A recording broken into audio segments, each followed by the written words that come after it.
Non accetteremo alcun condizionamento o ingerenza da parte di un partito. È questa la risposta dei docenti del liceo Marco Polo di Venezia alla lettera inviata qualche giorno fa da Fratelli d'Italia a tutte le scuole superiori della provincia, in cui si sollecitano gli istituti che hanno disciplinato la materia a interrompere il progetto Carriera Alias. Un progetto che, secondo due esponenti veneziani del partito di Giorgia Meloni, Anita Menegatto e Andrea Barbini, renderebbe i docenti che lo applicano perseguibili per i reati di falso ideologico e sostituzione di persona. Il liceo veneziano è stato tra i primi in Italia a intervenire. Il consiglio d'istituto del Marco Polo di Venezia, composto da docenti, genitori e studenti, ha approvato all'unanimità l'attivazione della Carriera Alias nel 2021, spiega la dirigente Maria Rosaria Cesari. A che titolo un partito contesta una scelta interna della scuola? Nella lettera che ci è stata inviata da Fratelli d'Italia si fa poi riferimento a reati come falso ideologico e addirittura la sostituzione di persona. C'è da chiedersi se chi ha scritto la lettera abbia ben chiaro cosa sia la Carriera Alias. Lo spiega poi la dirigente.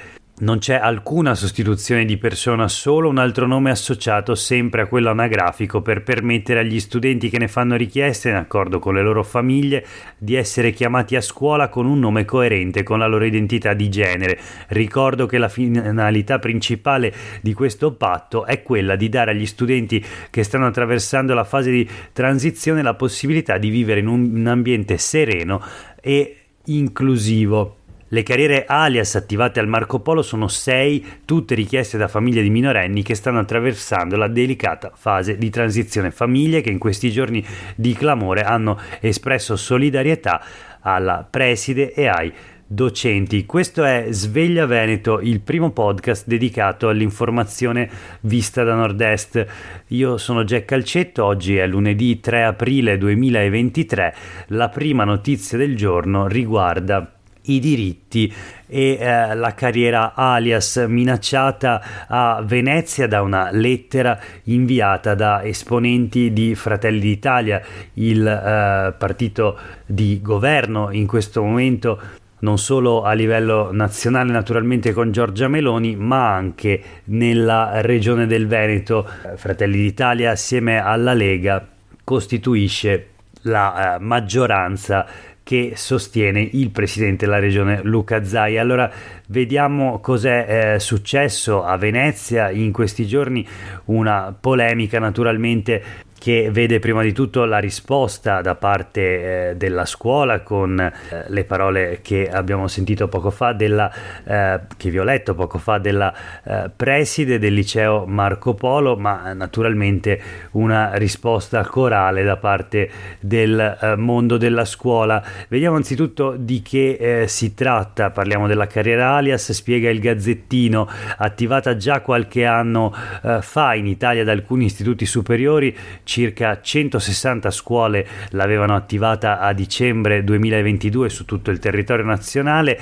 È un patto di riservatezza tra scuola, studente e famiglia quando l'alunno è minorenne, che permette di inserire nel registro elettronico il nome d'elezione, ossia il nome coerente con quella che viene scelta, individuata come la propria identità di genere, che viene percepita come tale.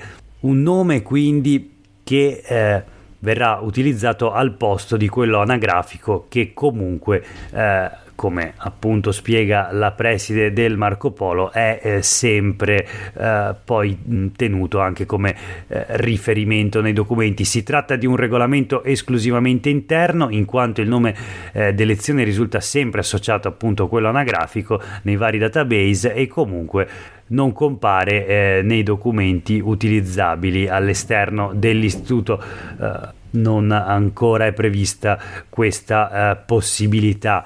Leggiamo il titolo del Gazzettino di oggi: Venezia, Fratelli d'Italia avvisa le scuole contro il cambio di genere, è bufera, no a ingerenze, dice ovviamente la scuola, in questo caso il liceo Marco Polo, che applica il progetto Alias, che consente ai minori di utilizzare un altro nome, appunto il nome d'elezione. Si parla della lettera appunto inviata da Fratelli d'Italia a tutti gli istituti della provincia di Venezia, rischiate reati. La preside risponde: diamo serenità agli studenti. Il coordinatore del Veneto di Fratelli d'Italia, De Carlo, in qualche modo sembra prendere le distanze da questa iniziativa, perché dichiara che non c'è stata nessuna direttiva né indicazione da parte del partito, anche se aggiunge: personalmente ritengo che ragazzi minorenni non abbiano ancora gli strumenti per scelte di questo tipo. Invece il parlamentare, il senatore veneziano Raffaele Speranzon di Fratelli d'Italia usa parole molto più chiare, molto più nette. Carriera alias per me non esiste. Troviamo il titolo sulle pagine dei quotidiani del gruppo Gedi. Il senatore Speranzon sposa in pieno l'iniziativa degli esponenti veneziani di Fratelli d'Italia, che hanno intimato al liceo di non riconoscere più il nome elettivo degli allievi. Allora vediamo le altre reazioni politiche, perché naturalmente non c'è solo un dibattito tra Fratelli d'Italia e la scuola, in questo caso il Marco Polo, che risponde. Ci sono poi le dichiarazioni anche di altri esponenti politici, in particolare del Partito Democratico e del Veneto che vogliamo.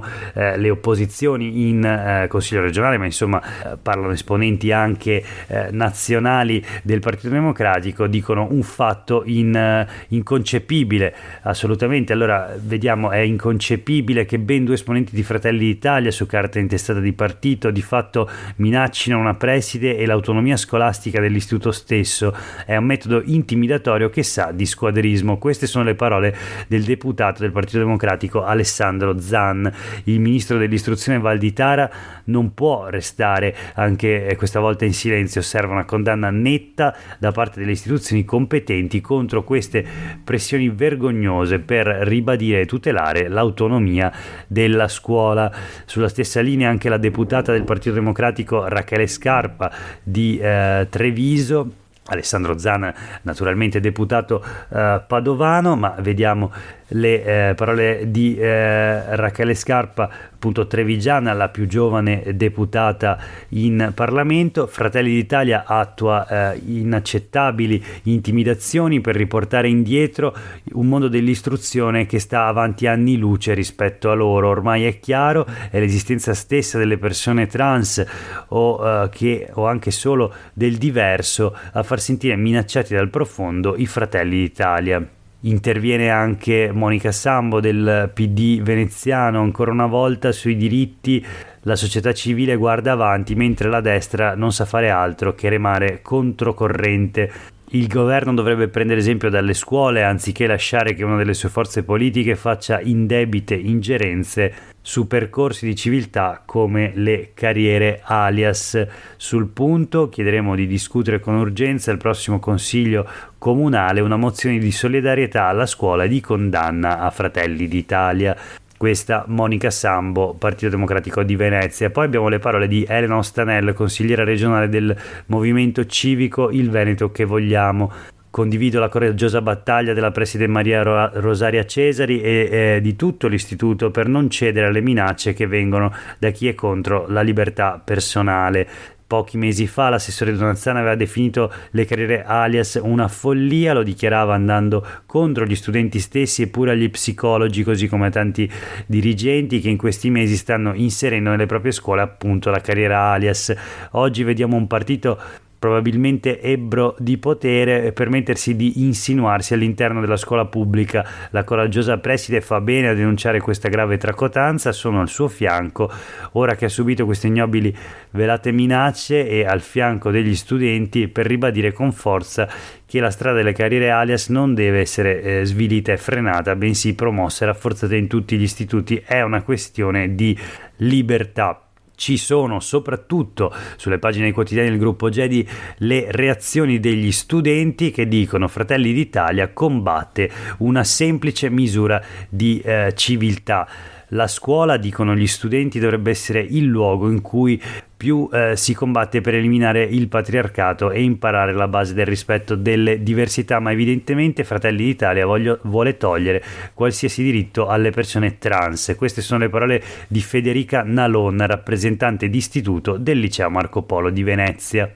Non c'è niente di ideologico nelle carriere alias, spiegano gli studenti, è semplicemente un modo per rispondere a un'esigenza reale. Le scuole italiane sono spazi di per sé poco inclusivi in cui in maniera sistematica gli studenti si trovano in situazione di forte disagio, in cui spesso non si sa come affrontare correttamente situazioni di difficoltà e discriminazione.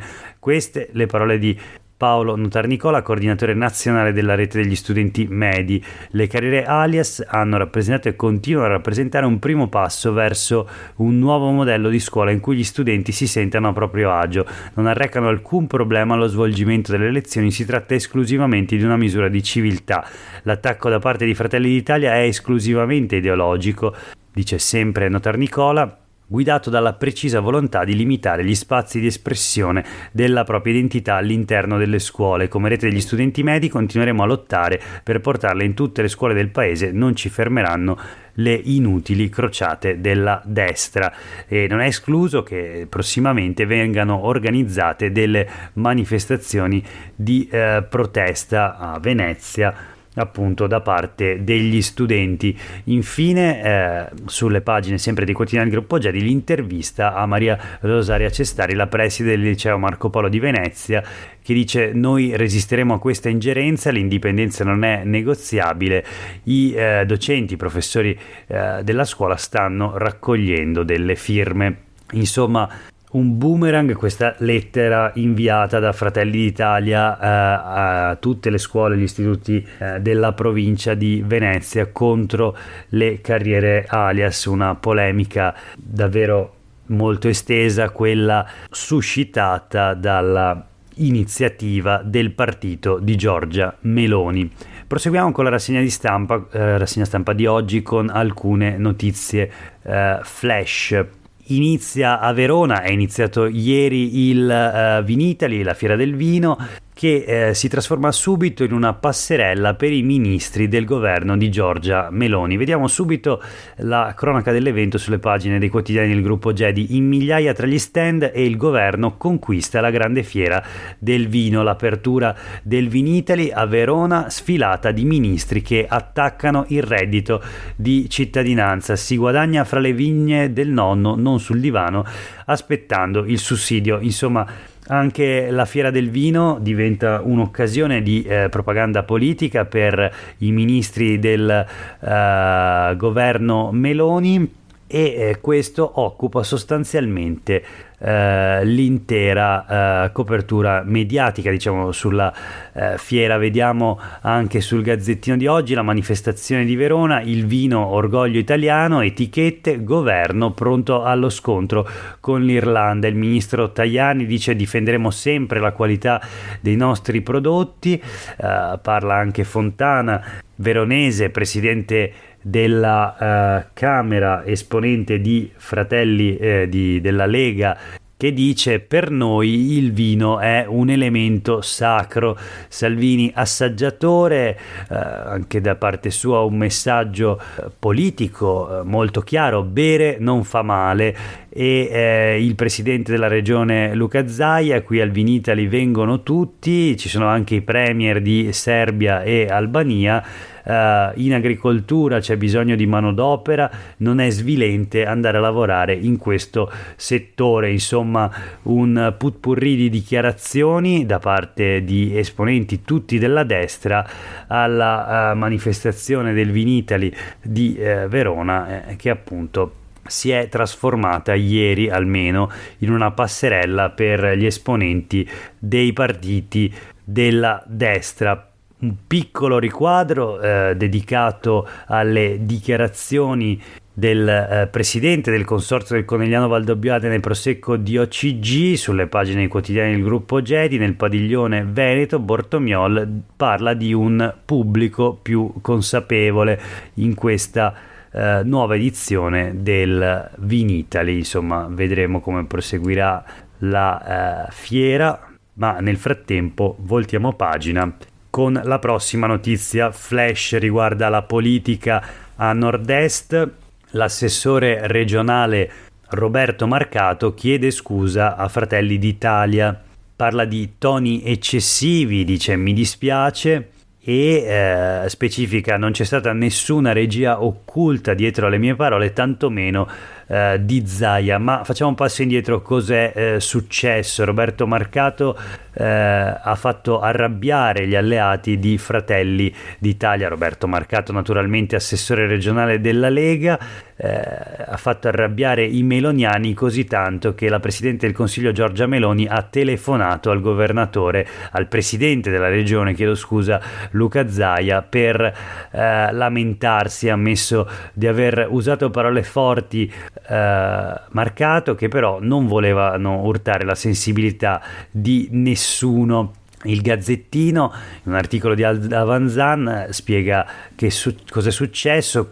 Un col cazzo pronunciato dal palco della festa del popolo veneto in terra veronese a proposito delle richieste dei meloniani di un maggiore coinvolgimento nel governo del Consiglio regionale della regione, tradotto un posto in più. Insomma, dichiarazioni che non erano state orchestrate secondo quello che oggi ieri ha dichiarato Roberto Marcato. Io parlo chiaro, non volevo urtare la sensibilità di qualcuno. Comunque al Vinitaly ieri è arrivata la pace tra il presidente della regione Luca Zaia e il coordinatore di Fratelli d'Italia De Carlo, che però dice noi continuiamo ad attendere segnali da parte del presidente.